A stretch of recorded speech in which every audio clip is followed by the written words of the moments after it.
Greetings and welcome to Conversation with Tony Mobley. Welcome, welcome, welcome, welcome. We are back. On Conversation with Tony Mobley today, we're having a conversation with Mr. Jeffrey Powers, creator of Geekazine podcast. And you can find Geekazine at https:// geekazine.com. And you're going to hear much more from Mr. Powers. Thank you, Jeffrey, so much for being here with me today. Today marks 60 episodes of Conversation with Tony Mobley. And I want to thank everyone for being a part of the journey.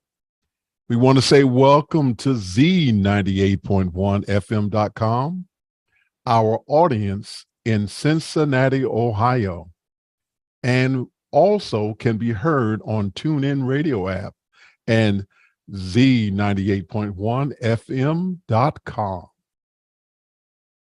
Real conversations with real people. Why are we here? We're here because life has provided me the opportunity to have real conversations with real people. First, I want to thank my guest from last week, Mr. Sky Gleason.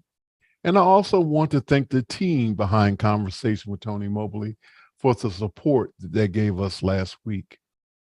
That was episode 59. Again, thank you, team, for Conversations with Tony Mobley. All right, audience, I need your help. And those of you who are listening on the radio, I need you to pay attention. Register at conversationwithtonymobley.com. Why? Why do you say this every week? The reason why I say this is because there's an opportunity for you to put in your questions and have your questions voted up and down. That's right. I'm talking about the Mukana chat. If you are listening on the radio and you want to ask questions, go to conversationwithtonymobley.com, and there you can register and you can participate in the Mukana chat. Why do I want you to do that? Well, you can vote your questions up and down and ask your questions, and they will be voted on, and then we can ensure that your question gets asked. We're only on for an hour, so we want to make sure you have an opportunity to get your question asked. We also have the quick question form on the website. You just put in your name and put in the question. And the only thing about that is that we can't guarantee that your question will get asked. So we want you to use the Mukana chat if you have that opportunity. If you like this and past conversations, we ask that you like and subscribe. Set that bell to all notifications to be reminded of upcoming conversations. And now we are going to talk to my friend, Mr. Jeffrey Powers. Hello, Jeffrey, and welcome. Hello, how are you doing, Tony? I am doing fine, sir. How are you? Good to see you. I'm doing well. I'm doing well. Yes, sir. So we're going to get started. We're going to ask the first question. And I understand you've already been prepped to what this question is going to be. Some of your fellow office hour members have shared what the normal question is, the first question is. So yeah, I know you're not surprised. Who is Jeffrey Powers? Well, first of all, it really depends on which Jeffrey Powers you're talking about. There is a famous French horn player named Jeffrey Powers. There is a U.S. polo player named Jeffrey Powers. In Madison, Wisconsin alone, there are 5 other Jeffrey Powerses. So, but if you're talking about me, my name is Jeffrey Powers. I hail from Madison, Wisconsin, pretty close to the middle of the map on the United States of things, and a great place to live. I've lived here all my life as I've grown in many different aspects of my life. I started in going to school, and then I became a music major. I left that job, I left that career so I could go and start doing IT work when Bill Gates called me and said, "Hey, do you want to do some phone support with Windows 95?" And I said, "Sure, why not? Yeah, why not?" All Okay. right. So I did that for a little bit, and then and I became a IT admin for about 15 years. And where I stopped doing that, certain things happened, and it was like time to change my career. And I found that I could podcast about IT stuff, which was great because then I didn't have to think about keeping people's servers together and their computers running or anything like that. I could just talk about it. So I started Okay. Geekazine, and with Geekazine, went back and forth, and 15 years ago, and here we are, 15 years later, this October, celebrating 15 years of full independence from any 9 to 5 job, which is great. That's fantastic, Jeffrey. Thank you so much for sharing that with us. You're welcome. And our next question is going to be, what influences that you gleaned from your parents that you're currently using today?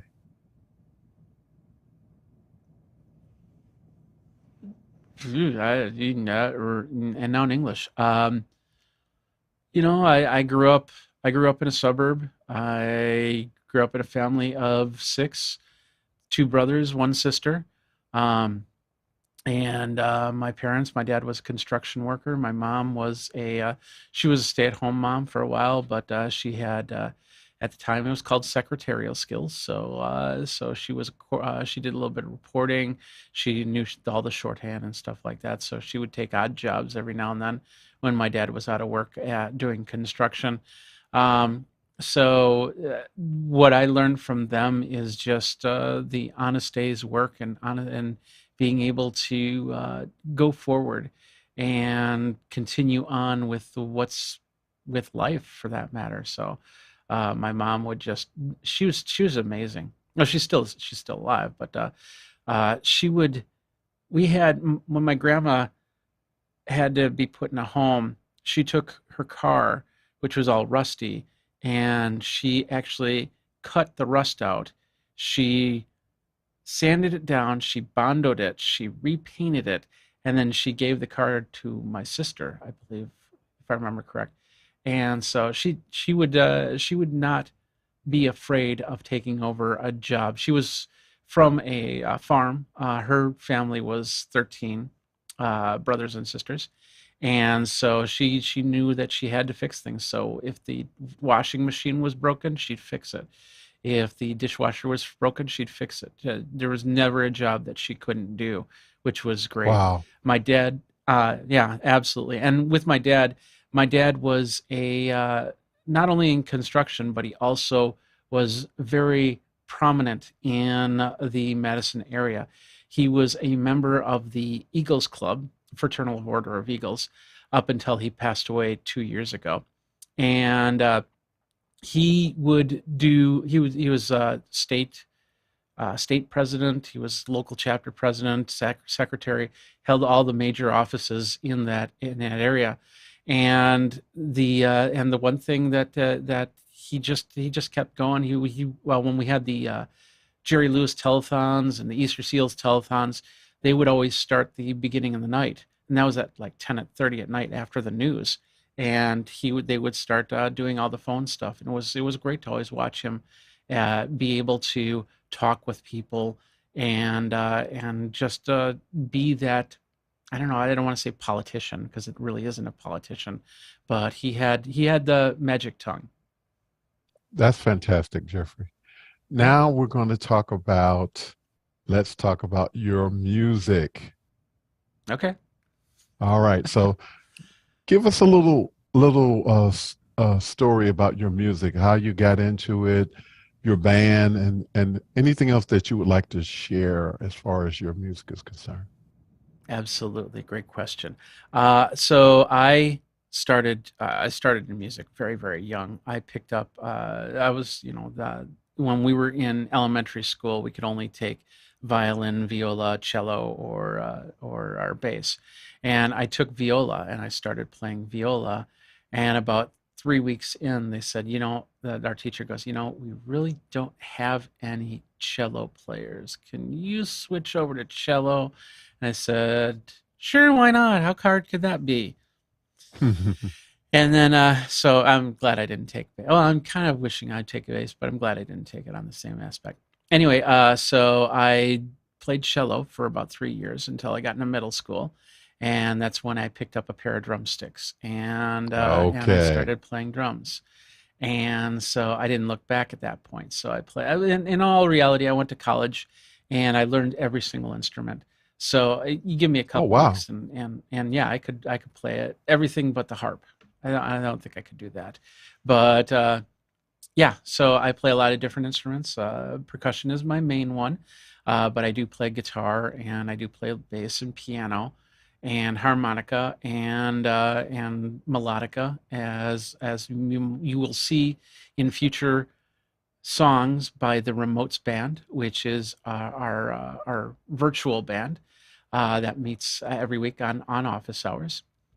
And then yeah, so I had that, and I took once I left college, I took about 10 years off from music, and then I got back in at about the turn of the century, and I started playing in local bands.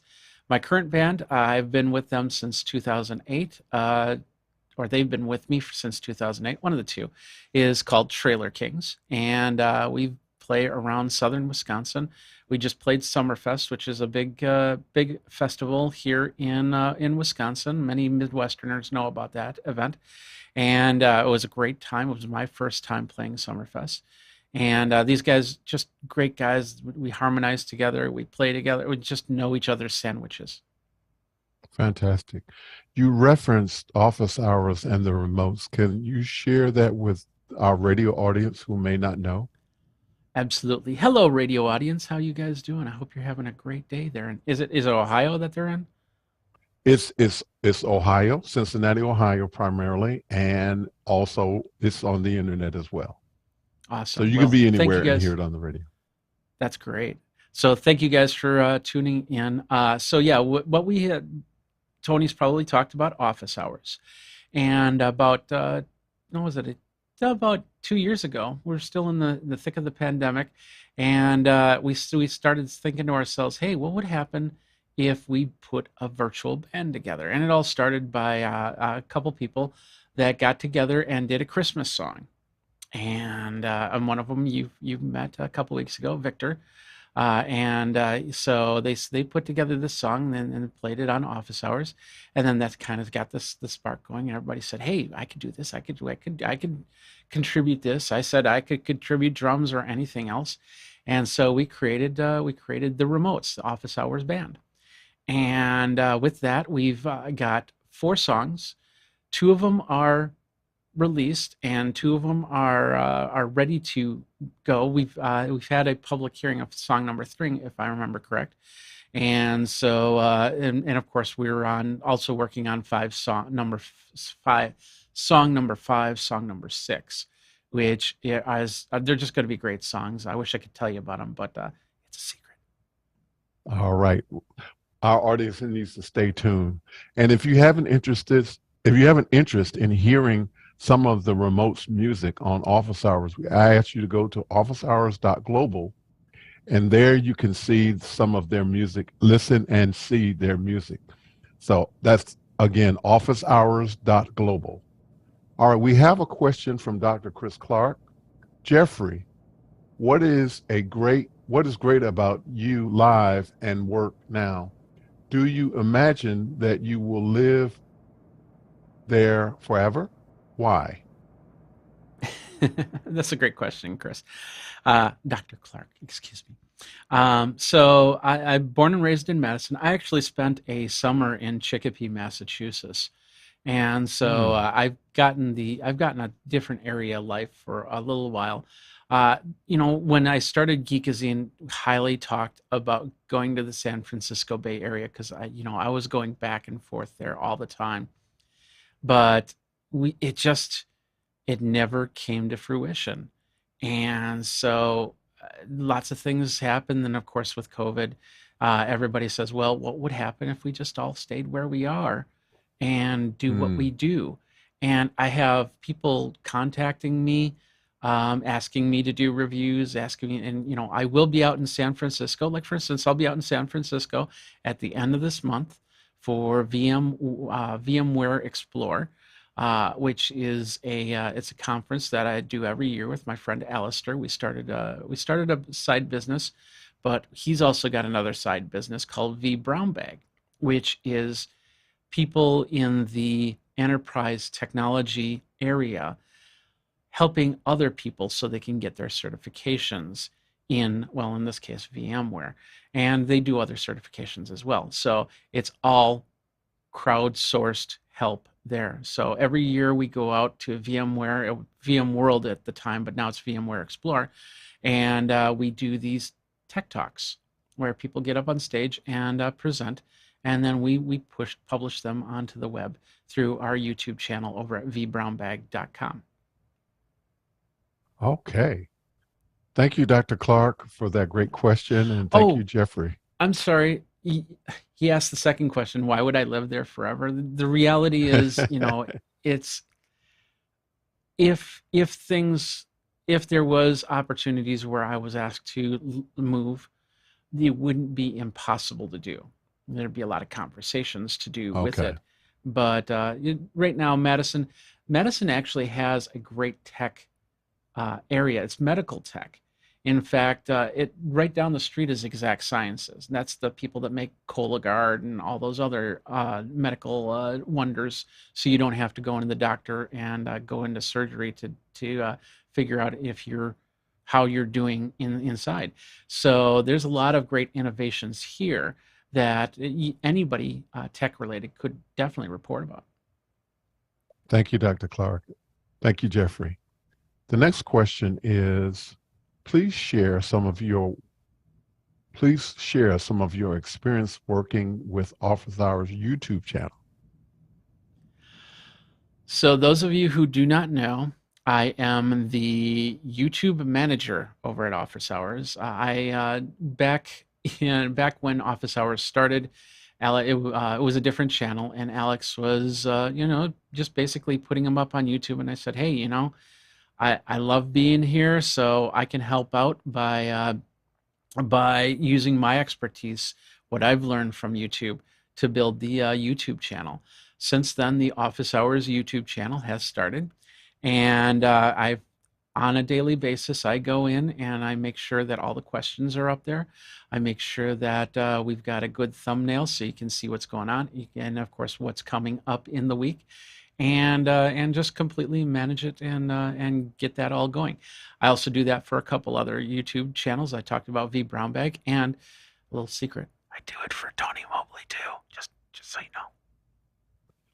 You didn't let me get to it. I was getting ready to share that Oh, that not only did you create the brand channel on YouTube for Conversation with Tony Mobley, but because you were able to help me with the brand channel, I was able to create a brand channel for the church that I work with on Sundays and Thursdays nice. because of your help with the brand channel. So I want to say here publicly, thank you so much, Jeffrey, for all of your help with the brand channel that is conversationwithTonyMobley.com on YouTube, and I really appreciate your help. And I know Miracle Bible Way Church of Christ appreciates you as well, because they have a brand channel on YouTube because of you. So thank Well, you I'm again. glad I could help. I've been helping ever since I got into podcasting. I've been helping podcasters and then live streamers and YouTubers since 2007. So it's always great to hear these stories that how they branch off into new areas that you just don't know about, and it's just amazing. So you guys, thank you very much.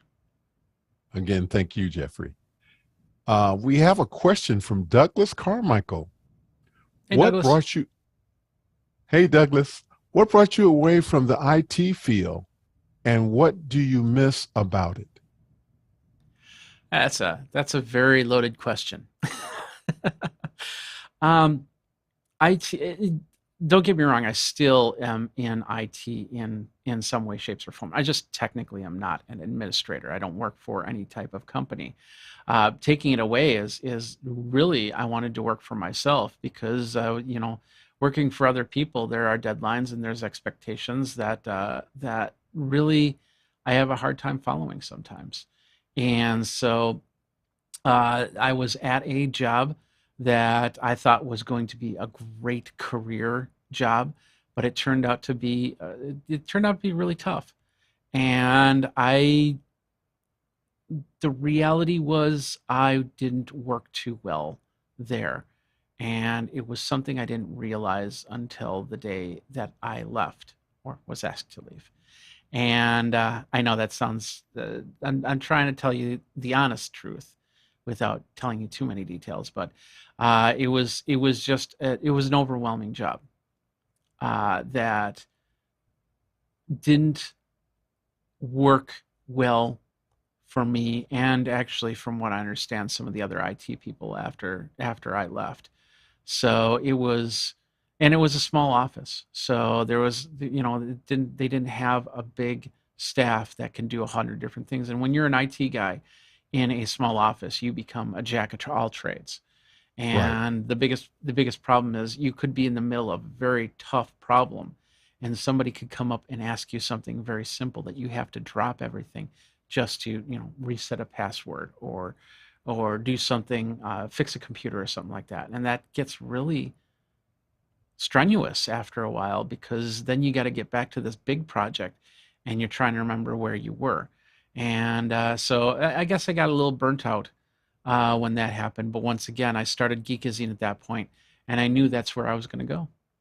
Well, Jeffrey, I don't think that you're burnt out. And the reason why I say that is because I think you are using IT skills in everything that you're doing. Yeah, I think that is that true. part of your interaction, your prolific interaction on Geekazine speaks to your hand still in IT. So I would say, Douglas, he hasn't really totally left. And if we were to talk about Isidore and some of the other applications that's used in office hours, we definitely know that if you have your hands in IT, those things kind of work together. Yeah, but I can tell you that I have been feeling a little bit burnt out again. And it might be part pandemic. It might be part I had some health issues at the beginning of the year. And also Geekazine, a little bit about Geekazine is its business model melded into the point of going to live shows, getting the events, covering the events as they happen. And there weren't any live shows for a good year and a half. And then when I finally came back, I was like, I was energized, but then I was also like starting over from scratch in a way. And Okay. then, of course, the big thing that happened back in April was I went to NAB and covered NAB through office hours, which was great. And then we planned to do that again, and it was going to be a really tight schedule in June because we were going to go to National Association of Music Merchants, or NAM, and then I was going to go to Infocom, that was in not Los Angeles, but Anaheim. And then I was going to go to Vegas. I was just going to take a bus and head to Vegas, and for Infocom. And then when that was done, and because I was actually speaking at Infocom, I was going to take a bus back, and we are going to cover Cinegear. So I was going to spend Mm. 10 days in California, Las Vegas. But the week before, I went to Florida to another event, and it happened. I got the COVID, and Mm. that knocked me out. And it was so frustrating and disappointing. Not FOMO, uh, more FOLO, fear of losing out. And that is losing out more on the fact that there was a team that was expecting me to be there. They did a Right. great job. Right. Yeah, they did a great job after the fact, but I should have still been there and I couldn't make it. And that weighs on you in many different ways. Right. So, to answer a little bit deeper your question, Douglas, and I know that we went into a spin there, but I'm still not doing too good with that. Okay. And it's affected me on many different levels. So, but I did decide to take part of the summer off. We're doing a lot of kayaking. I'm doing a lot of mental health stuff. I'm working on my 3D printing, working on the music, and just kind of figuring out what the next chapter is, because I don't want 15 years to be the last year for Geekazine.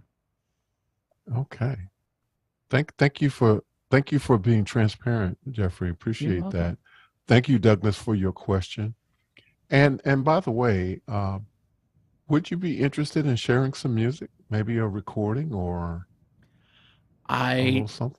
in all reality, we played a gig on Saturday. I had everything tore down. I didn't even set it up yet, so I don't have Okay. anything to share with you. I apologize, but That's okay. I do have something else I want to share with you. All right. And I'm going to do this. So just forewarning to your back crew right there. I've been working hard at it all day. I was hoping it was going to get to a certain point today, but as you know, I do a lot of 3D printing, and so I started this little model right here. Now it's really hard to see. You can probably kind of make out what it is. But if you cannot, here's what the finished product is going to look like. Oh So it's man. This is my gift to you for having me onto the show. Thank you very much. And that Wow. is Thank you, Jeffrey. it will, at one point it's going to stop and say, hey, you need to change the filament, so the white will go in there for your logo. So, but yeah, it'll be two-tone. It'll be just like my Geekazine logo right back here, Oh my with a little bit of goodness. changes. But yeah, that is for you. That is my gift to you, and thank you for all the Oh, conversations that Jeffrey, you have. thank you so much, man. I appreciate it. Thank you. You're very Wow. welcome. That's You haven't very gotten it yet. cool. It could fail in about 5 minutes. So, but yeah, you're very welcome. I'll get it to you so you can have it by next week. All right. Thank you, sir. Appreciate it. Dr. Clark is back again. Jeffrey, tell us a bit about your early years as a podcaster. What did you have to learn by doing it? And what advice do you have for aspiring beginning podcasters? You know that it was 2005 that I started my first podcast, and it wasn't Geekazine, it wasn't tech, it was actually music. It was a Mm, podcast because at the time GarageBand was a website, not GarageBand as in the app for Apple. There was a website called GarageBand, and that was a place for aspiring musicians to put their music up so they could get recognized. So I created a podcast that actually took those songs, where I talked about the songs and I played the songs, and kind of give the artists a little bit of exposure as best as I could do to the three people that listened to that podcast. And so I did that for a few weeks, and actually a few months. And then I decided to switch it out to Geekazine in 2007 from there. Um, Being that early podcaster, there was a lot of things that, you know, we didn't have back then. I had a mixing console, I had a microphone, I had a computer, I had the know-how, and I had software, of course, to put it all together, and I had the know-how to do it. So if if you were to do conversations with Tony Mobley back then, it would have been a very steep learning curve. mm, But it's since then, it's changed so much. I mean, we can get microphones, we can get a lot of stuff on Amazon that I wouldn't have been able to get back then. I could, if I can't find something, I can 3D print it now. If I can't do, there's always going to be another way to do things, and people are doing stuff online that you're just going, they're just amazed as to how they're doing. It's like they've got a problem and they can solve it, and it's great in this day and age. That's very cool. So, Wow, thank you for sharing that. with my advice to anybody that's doing podcasting, think of it like the YouTube channel. And the one thing that they say is get 5 episodes under your belt before you start your podcast. Have some content worked up, ready to go. So if something was to happen, you can continue on and you could give them content on the regular basis. Because with podcasting, it's always about that regular schedule. It's always about that regular schedule. And what is the schedule for Geekazine? Yeah, now I'm going to say there is no schedule right now, because there is no schedule right now. Geekazine, because of what Geekazine does, it really relies on the events that came through. And I did do a virtual version of those events, and we did post some content, but it's been very sparse. And like I said, I'm trying to figure out where the next generation of Geekazine is going to go first, so we can hit the 20-year mark and be really happy, and I can be really happy on what's going. So I've been thinking about some virtual stuff. I've been thinking about how I can get out to these events once again and get the one-on-one interviews and get the product first looks and things like that. Like Consumer Electronics Show, definitely going to be there in January. We're talking about going to NAB in October in New York. And other events. So, and it's really about, for those, it's really about getting sponsorships so we have the money to get people out there to do the things. Okay, very cool. Thank you so much for sharing that. You're The next welcome. question is, please share the differences between personal YouTube account and a brand account. And we sort of talked about this already, but I think it's Yeah. important for those who are listening on the radio to know the difference. Yeah.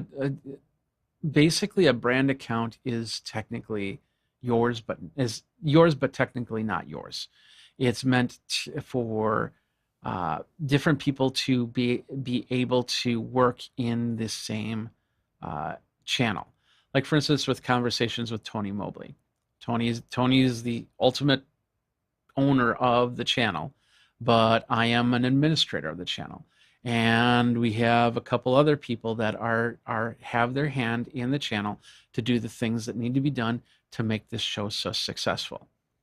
So in all reality, I could make somebody on Geekazine, I could make somebody, and I have done this before, I could make somebody a manager so they could see my video, they could put all the text, all the SEO and things like that into the video, so it can see the views, get it all scheduled, get it all ready to go. With office hours, I schedule all the events because we do live events every single day, 365 days a year, and so that's what I do. Whereas the production crew can go in and start the event, I don't have to be there the whole time. The personal account is just that. Nobody else really should have that password to that account. And so you leave it as a personal. But other than that, you can do a lot of the same things between the two. You get a little bit more extra bells and whistles with a brand account because they're expecting you to turn this into a business. Whereas a personal account, if you just end up putting funny cat memes on there and not looking for subscribers or anything like that, you're good to go. Thank you for that explanation. You're welcome. You are a skilled video production producer. Let's talk about your role with Amazon Live. Absolutely. So Amazon Live, for those of you who don't know, yes, Amazon does have a live stream channel. They technically have Twitch, but this is something that some people have called like a QVC. And the reality is, I don't see it that way. I was actually asked by Amazon back in 2020 to take my YouTube channel and also bring it onto Amazon and do the Mm. same stuff there. Except this is now in a walled garden where we're I'm showing you products that you can actually buy on Amazon. So it's an extension to my Amazon affiliate.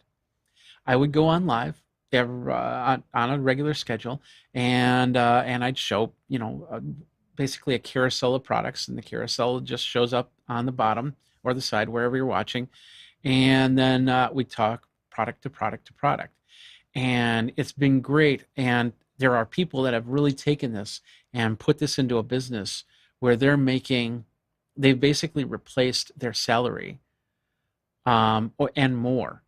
And I just had Oh, a wow. friend, another Amazon Live person. He just bought himself a brand new truck because of Amazon Live.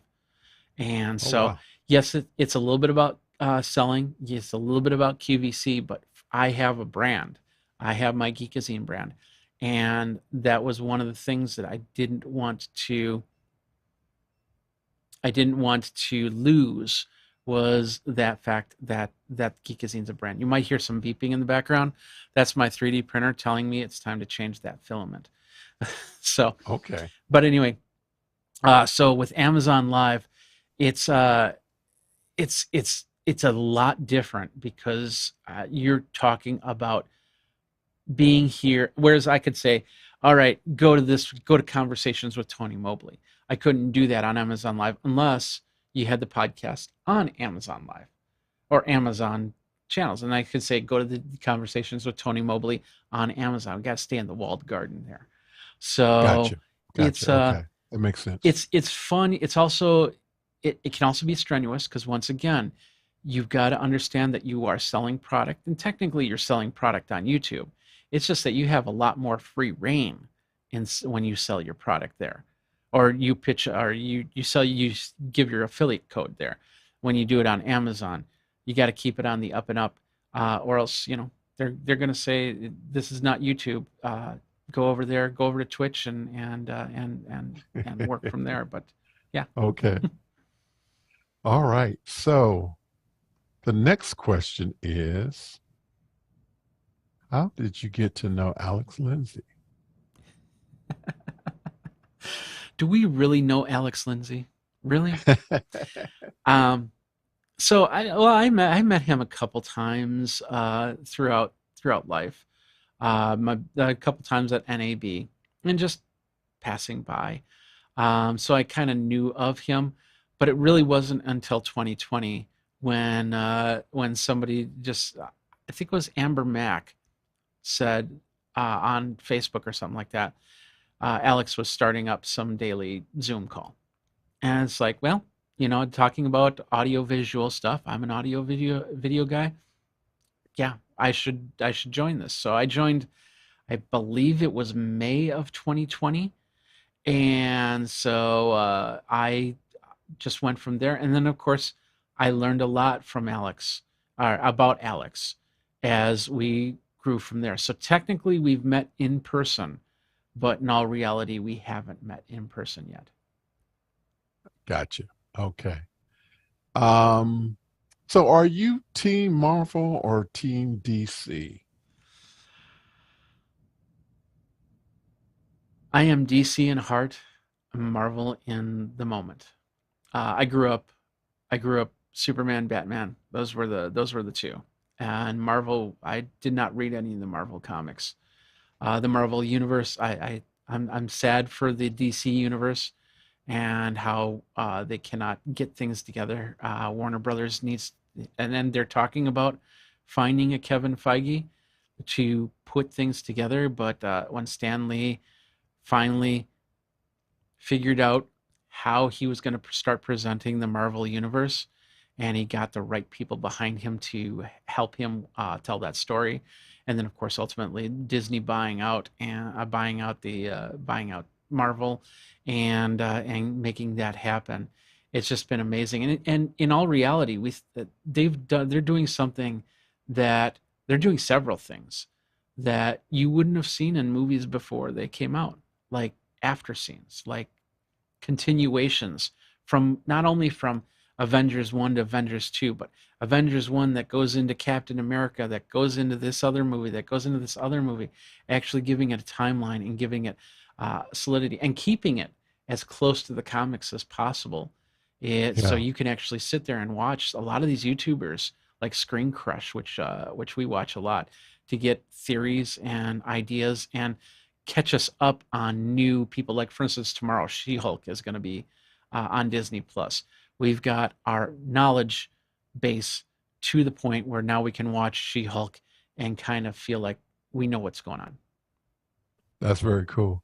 Yeah, I'm with you. I'm a Marvel fan, but I grew up getting DC comics and Superman, Batman. Always a fan of that. Teenage Mutant Ninja Turtles, yeah. Yep. So thank you, Jeffrey, for sharing that. You're welcome. The next question is, can you talk about new productions that you're working on? No, I'm kidding. Yeah, yes, absolutely. So nothing. Once again, this is a summer of regrouping and taking a little bit of mental health, but also, keeping above water because, a lot of things, a lot of events didn't happen. So a lot of money didn't come in. So I'm working on shoestrings easily. And we've got there's an event coming up towards the end of the year, and the sponsorships that pull up this event are not there yet, but Okay. it will happen. And when they do happen, that means we're going to be thinking about net 90.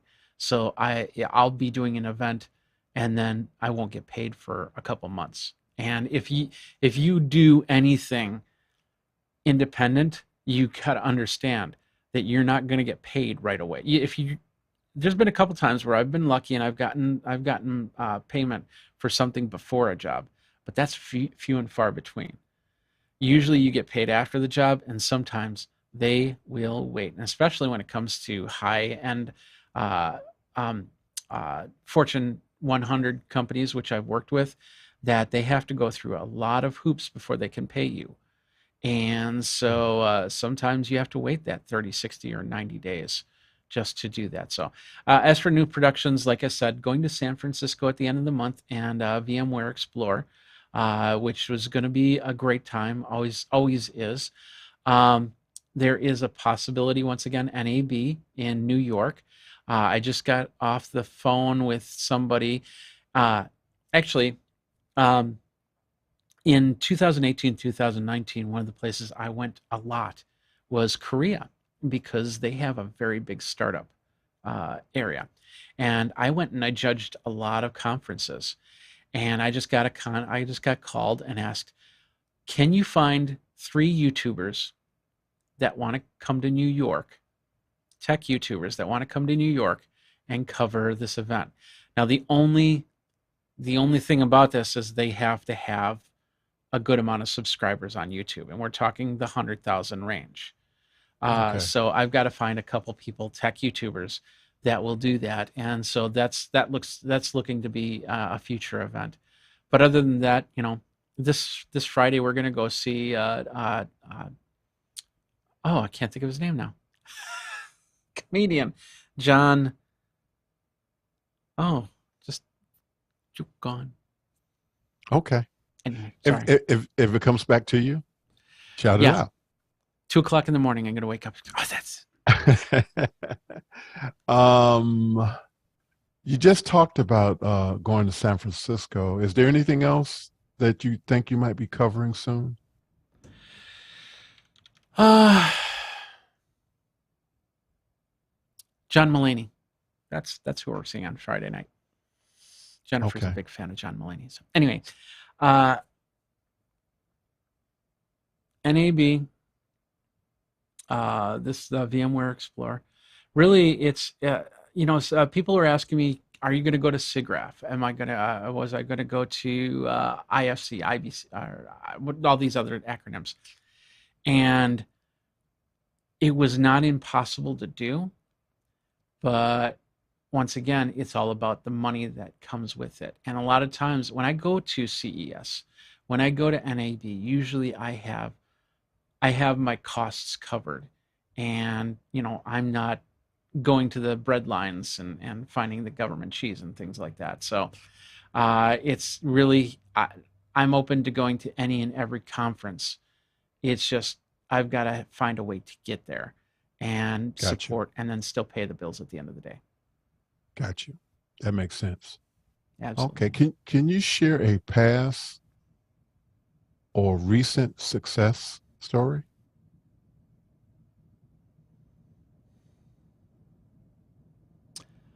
Last year, one of the events was Infocom that I didn't get to go to in June, but back in October of last year, I spoke at the conference. That was actually my first conference coming out of COVID, and which was a great success. And of course, that's spiraled to this event. And since then, I've done a few different events on Amazon Live, for Amazon Live, excuse me, and for talking to people about how to live stream out Okay. on the web. And so last year, Infocom was in Orlando, Florida. And so Jennifer and I decided, well, we'll make a moment of it, and we went on our first cruise. We did Oh. a Disney cruise, and it was Halloween Disney cruise. So we got to experience the seas on Halloween, which was awesome. And then, Mm, of course, go to the park. I've been to Disneyland, but I've never been to Disney World. So we went to Disney World. that's really cool. That's really Yeah, nice. Um,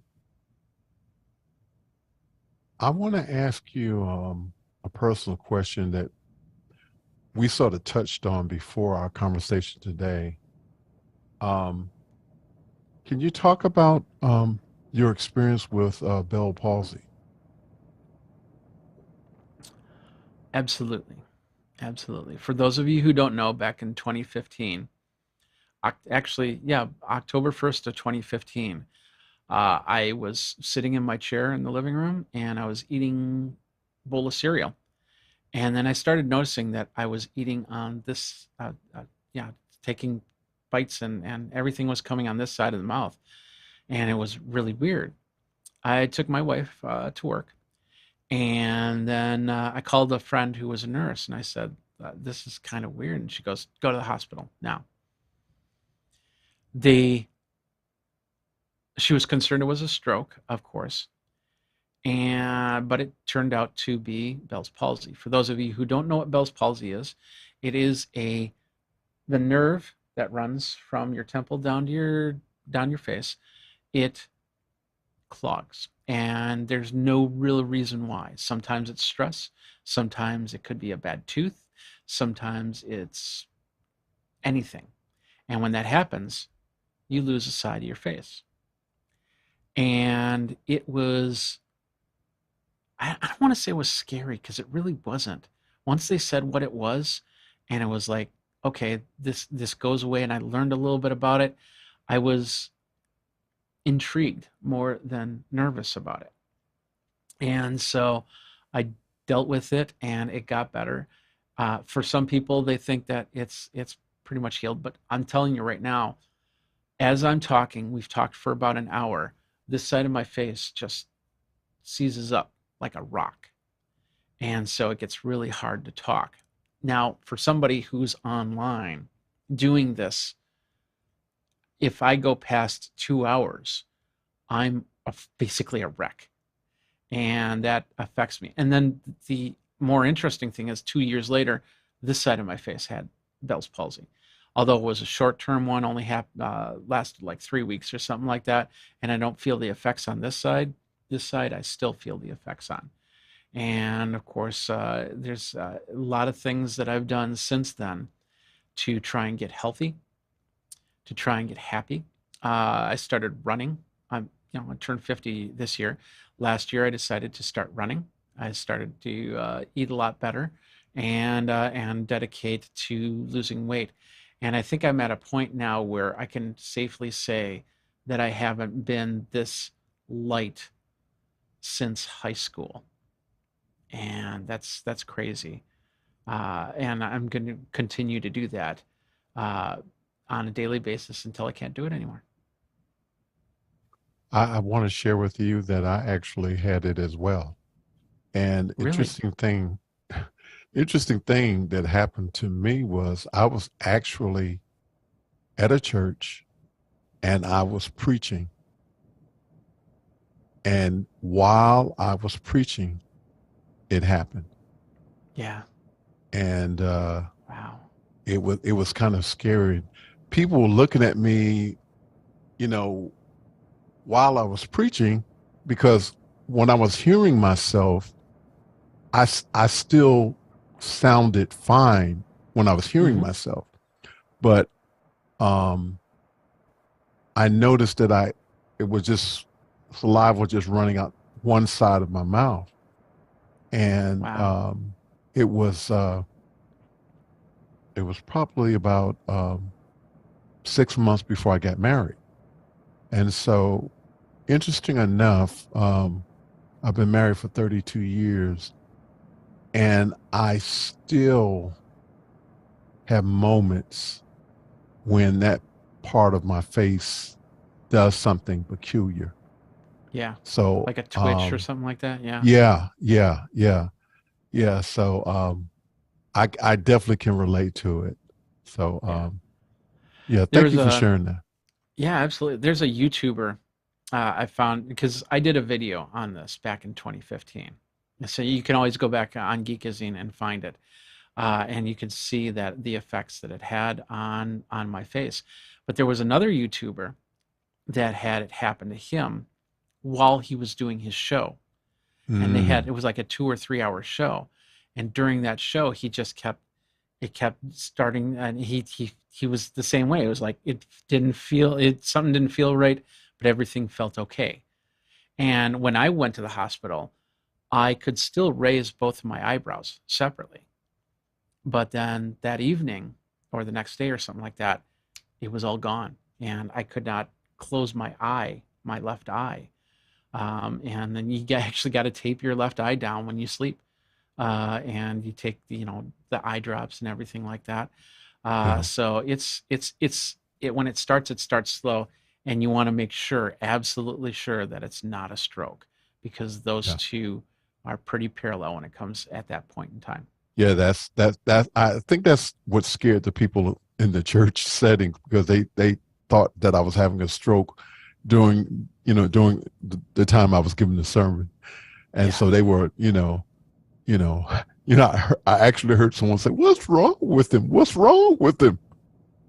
So it's just it can be it can be very alarming to people who are watching it as it's Oh yeah. happening to you. Yeah. I've seen many events where, like we had a local reporter here that on air, she actually did have a stroke, and she started talking oddly, and it just happened. Things like that. You look at that and you think to yourself, wow, it's just crazy. And I could have been in the middle of a live stream doing this, and all of a sudden everything just completely went south. And I actually went Yeah. to Disneyland like the week after that. So I had, it was a very learning experience, and a lot of things I can't do. I can't whistle anymore. I can whistle every now and then on a good day, but No, that I also can't meant, whistle. I mm, can't whistle anymore either. I used to yeah, be able to, I used to be able to whistle very well, but yeah, I no longer yeah. can do it. And since I And was a musician and playing different instruments, things like saxophone, trumpet are a lot harder to play because you got to create an embouchure, and if you can't make that close that mouth to get the air out in the right way, it's tough to do. yeah. We have a couple of more questions left, and Dr. Clark is back. Alex Lindsay has said on office hours that in-person conferences are on a path to extinction. Yet you seem to be depending on in-person conferences, events for your income. Do you agree with Alex's prediction? Why or why not? I don't think is much of a prediction for extinction as it is a prediction for the future in hybrid events. Uh, I think the reality is, in a lot of these conferences, when like the conference that I'm going to, the one of the things that people do is they plan a vacation around a conference. So, because dad or mom has has a free ticket to go to Vegas or whatever, might as well buy the rest of the tickets and then stay at the hotel and then do the fun things, make the vacation out of it, and then come back and say that you've experienced the week while the the person in question is going to the conference and learning about their trade or whatever. And so I don't want to say that's the reason why these events aren't going to become extinct. Something like CES, the biggest thing is the best part is I get hands on.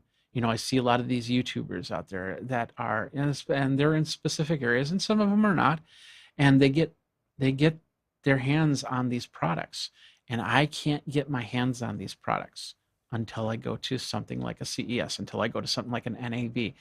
I went this year, every year when I go to NAB, I get behind the biggest camera I can find just to see what it feels like to be a TV camera person, producer, or anything. Get behind the boards, just kind of to turn the dials and see how things work. If I ever decide to go in that aspect of doing higher end production, then I feel that, I've got a little bit of understanding of how it works. So for me, I don't see in-person stuff going away because there's too many people that you meet and there's too many conversations and experiences that you have that you just can't have here. And in all reality, it does help with your health because I'm sitting in a chair 10, 12 hours a day is not good for me to be all alone sitting in a chair, even though there's somebody on the screen. Whereas I can be walking around and conversing with people and learning a little bit about a product somewhere else. So I think that there's going to be a ebb and flow when it comes to this, and we're going to go back and forth, especially if another pandemic happens. And so, but I don't think people will still need to get together to converge. Okay. I'm going to say stay tuned. And our last question is, you're speaking to the world. What do you want them to know? Now, I'm speaking to people in Ohio on the radio. Come to Geekazine, geekazine.com. Be a geek. No, speaking to the world. If I was to, that's a big question. It's like, for me, I've always thought to myself, if I ever had an Aladdin's lamp and I was granted even just one wish, what would that wish be? And it's something that you can even think about, Tony, because I've put, whenever I think about that, I think of the exact thing that I'd want to wish for. And it's not going to be wealth. It's not going to be, something generic like that, but it's something that's going to be very well thought out.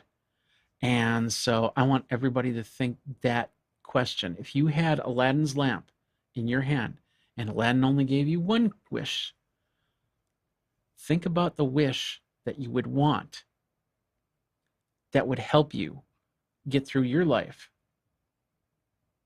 Because that's, money disappears. We hear it all the time. People win the lottery, then months later they're on the poverty line. Those types of things don't always work, but having a good wish, and it can be something you can even dream build to, so you can take it to the next level. And that would be my thing to tell the world. All right. Well, thank you, Jeffrey. That wasn't planned either. That was not planned. Okay. We want to give the radio audience a chance to connect with you. So if they are interested in wanting to learn about live production or live streaming, what would you direct them to your website? Please share your website again. I would actually direct them to office hours in all reality. Okay. Yeah, geekazine.com. You can go to geekazine.com. I'm working on building things back up. I'm working on a show. I've been working on this show for about 6 months now, so I don't know if it's going to come out anytime soon, but I've got some ideas that I've been trying to motivate myself to get into. But Geekazine, think magazine put in a geek, you got Geekazine, and that's me, and that is me on. Geekazine didn't exist before 2007.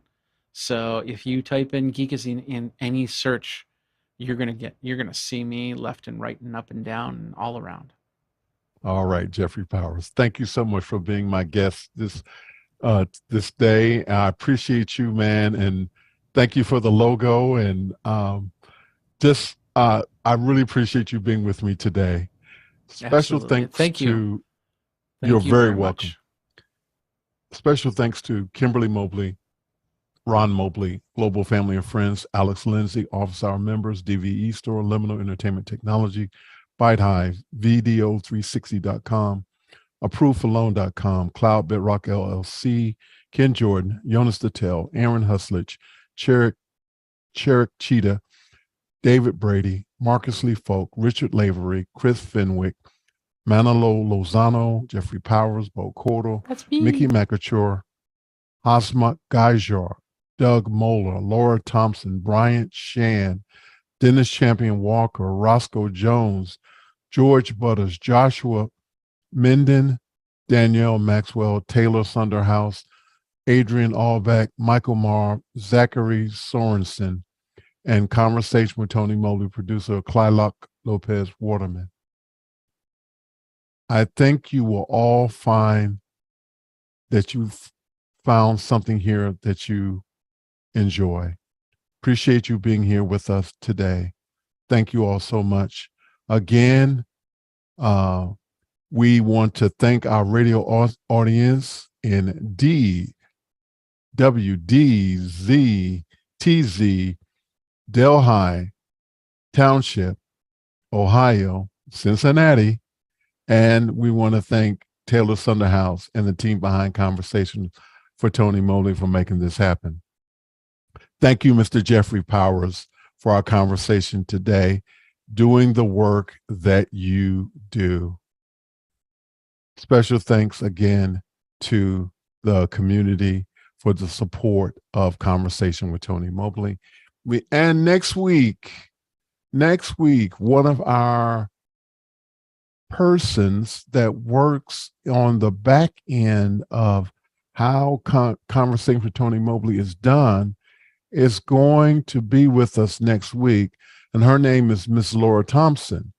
And she's going to talk about personal trauma. And so this is going to be a heartfelt conversation that we're going to have next week. And we encourage you on the radio to listen. And also we want to encourage the community to support her as well. And we want to say thank you to everyone. We're going to say good night. And if you have an opportunity, we want you to go back and look at some of the past conversations with Conversation with Tony Mobley. Again, take care. Good night. See you next week. Thank you, Jeffrey. Thank you.